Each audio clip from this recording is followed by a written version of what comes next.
Hello friends, KG classes में आपका स्वागत है। आज हम आपको मार्को पोलो मिर नाजावट अली इसकी है वर्ड मीनिंग के बारे में बताएंगे। इमेजिन मीन्स थिंक ऑफ, सोचना, कोमा कल्पना करना। मैनली मीन्स चीपली, मुख्यतः। Overland routes means surface routes, भूतल मार्ग, सड़क मार्ग। फार अपार्ट मीन्स डिस्टेंट, दूर दूर। Lack means want oblique shortage, अभाव। Caravans means large parties of travellers, काफिले ऑब्लिक कारवां।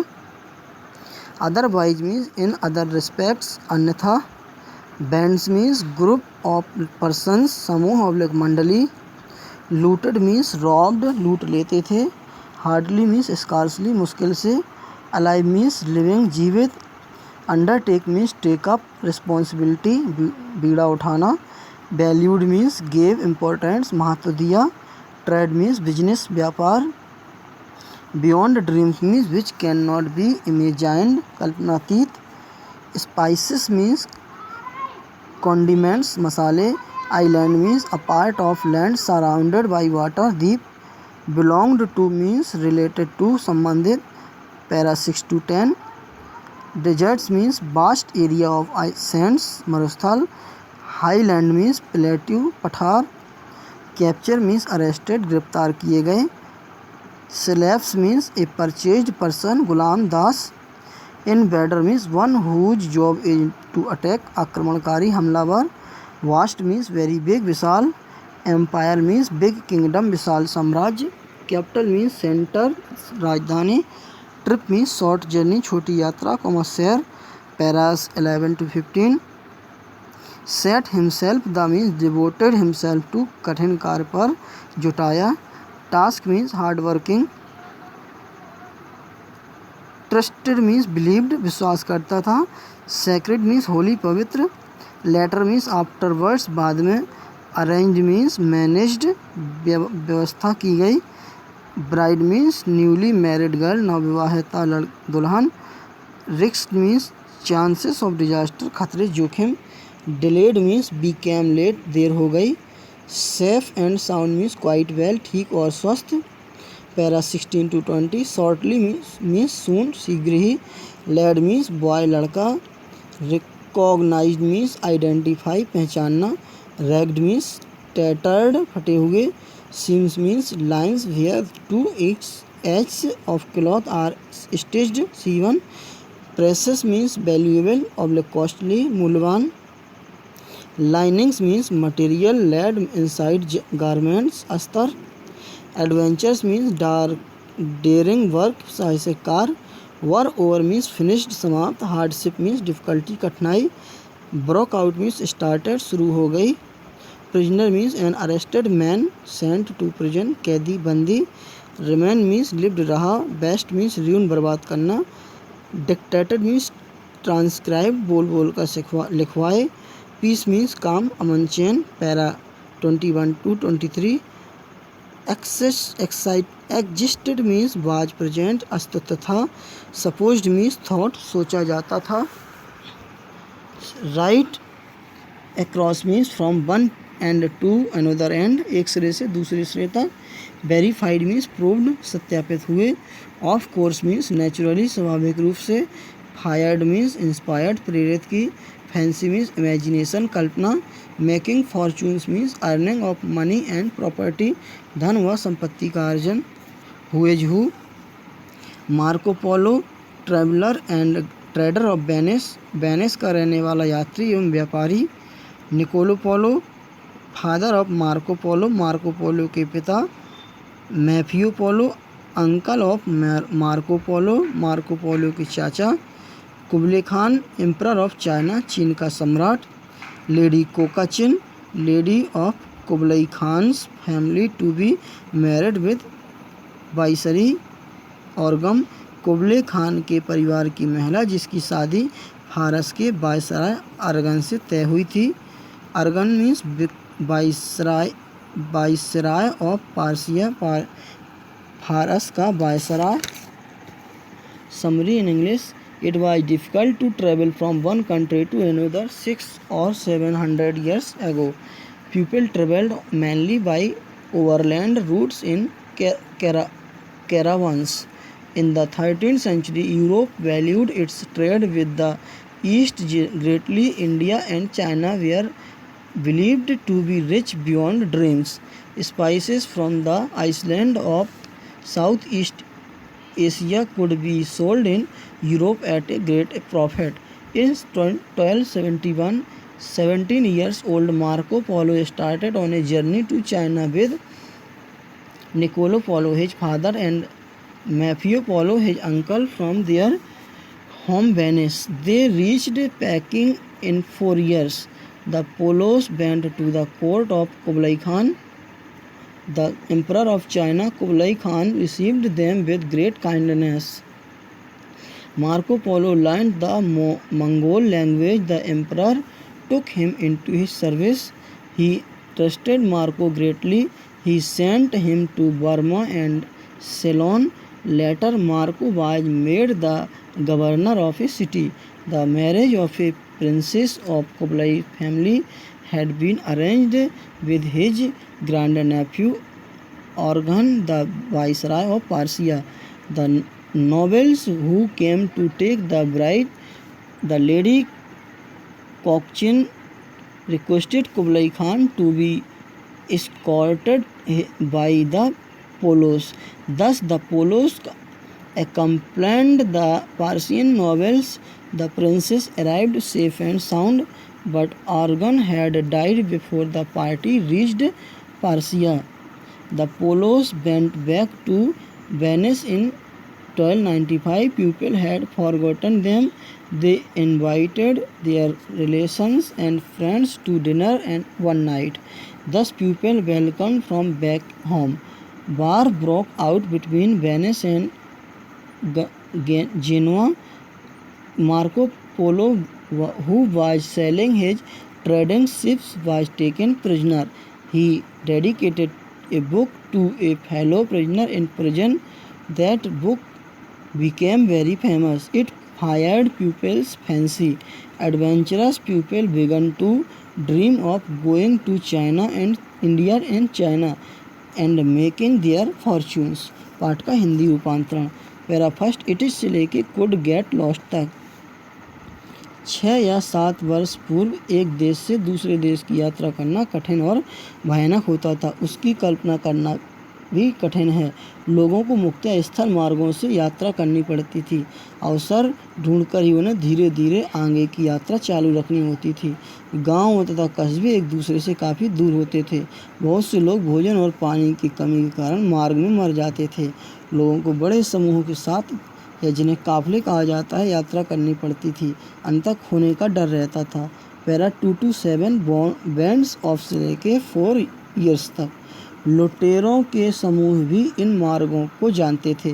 वे काफिलों पर आक्रमण करते थे और उन्हें लूटते थे. संघर्ष होने पर बहुत से यात्री इसमें सब कुछ लुट जाने के कारण बचे हुए यात्रीगण भूख और प्यास से बेहाल होकर मर जाते थे. उन दिनों यात्रा करना इतना भयानक होता था कि मुश्किल से ही कोई व्यक्ति जो लंबी यात्रा पर जाता था अपने घर जीवित लौटने पर विश्वास कर पाता था.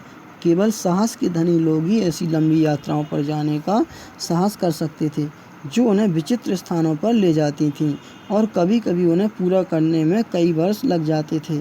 13वीं शताब्दी में यूरोप ने पूर्व के देशों के साथ व्यापार को बहुत महत्व दिया. भारत और चीन कल्पना से भी अधिक धनवान समझे जाते थे. दक्षिण पूर्वी एशिया के द्वीपों से मसाले यूरोप में अच्छा लाभ लेकर बेचे जा सकते थे. मार्को पोलो एक नवयुवक था जो वेनिस में रहता था. उसका संबंध धनवान व्यापारियों के एक परिवार से था और वेनिस नगर यूरोप के पूर्वी देशों से व्यापार का सबसे बड़ा केंद्र था. सन 1271 में 17 वर्षीय मार्को पोलो अपने पिता निकोलो पोलो और चाचा मैफियो पोलो के साथ चीन की यात्रा के लिए चल दिया, जिसे कैथे के नाम से जाना जाता था. उन्होंने वेनिस से एशिया माइनर तक और फिर काला सागर पार करके क्रीमिया तक यात्रा की. वहां से उन्होंने फारस और अफ़गानिस्तान के रेगिस्तानों से होकर पामीर के पठारों तक यात्रा की। फिर उन्होंने गोबी के विशाल रेगिस्तान को पार किया और पीकिंग पहुँचे। इस यात्रा में 4 वर्ष लगे। Para 8 to 13 to us this से लेके द मैरिज तक। यात्रा में इतना लंबा समय लगना हमें बहुत अधिक लगता था।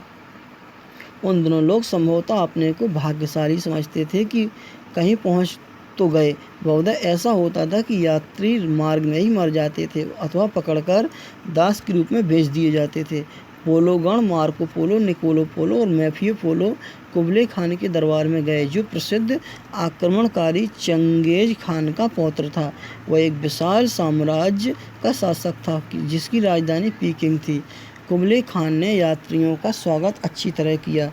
निकोलो और मैफियो तो कुछ वर्ष पहले भी चीन की यात्रा कर चुके थे और सम्राट से परिचित थे। मार्को पोलो ने मंगोल भाषा सीखने के कार्य में अपने आप को लगा दिया।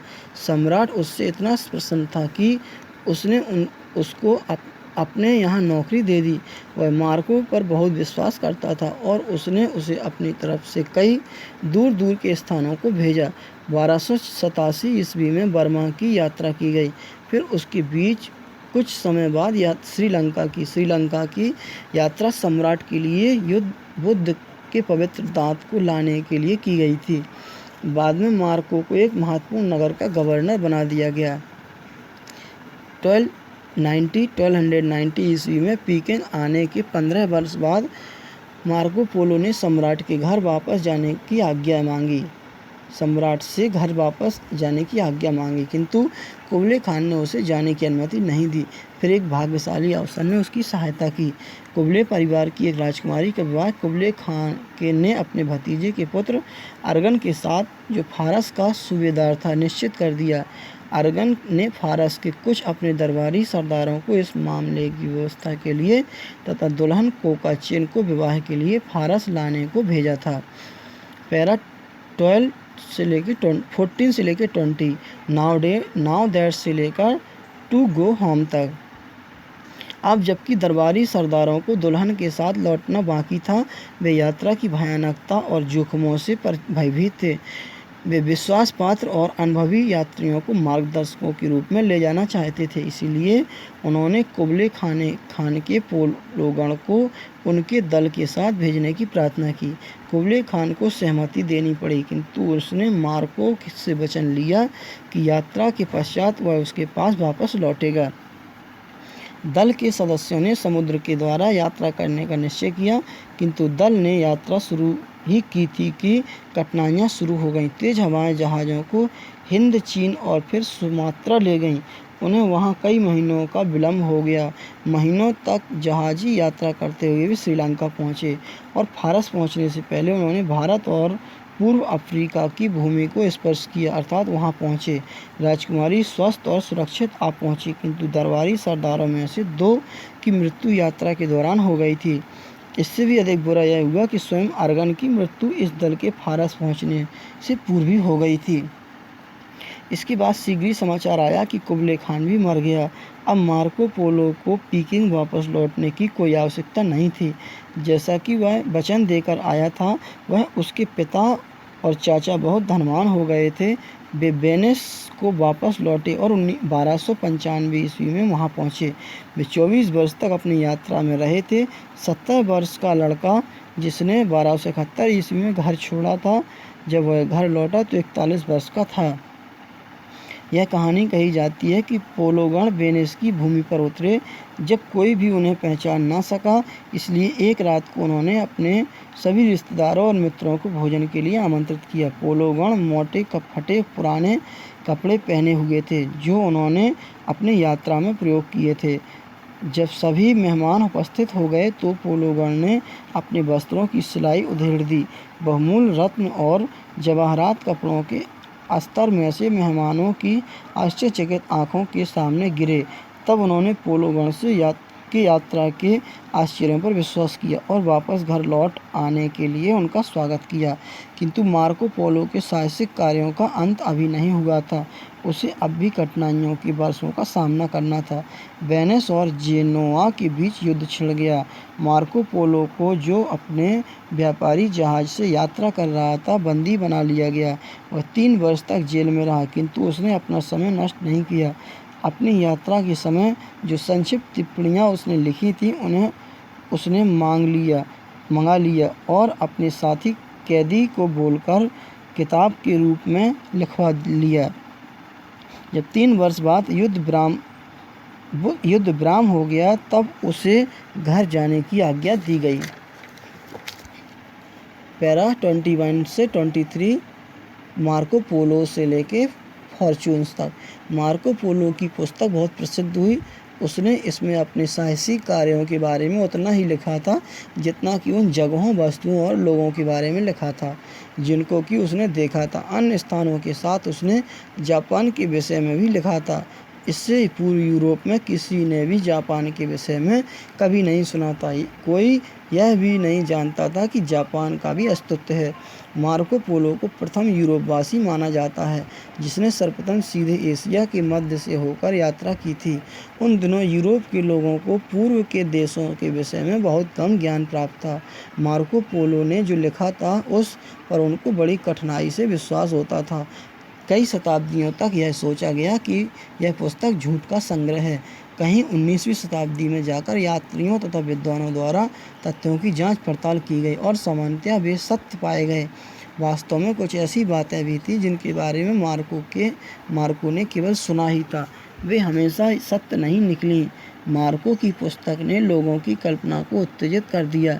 जो व्यक्ति साहसिक कार्यों के शौकीन थे, वे भारत और चीन जाने और धनी बनने का स्वप्न देखने लगे। Thanks, best of luck.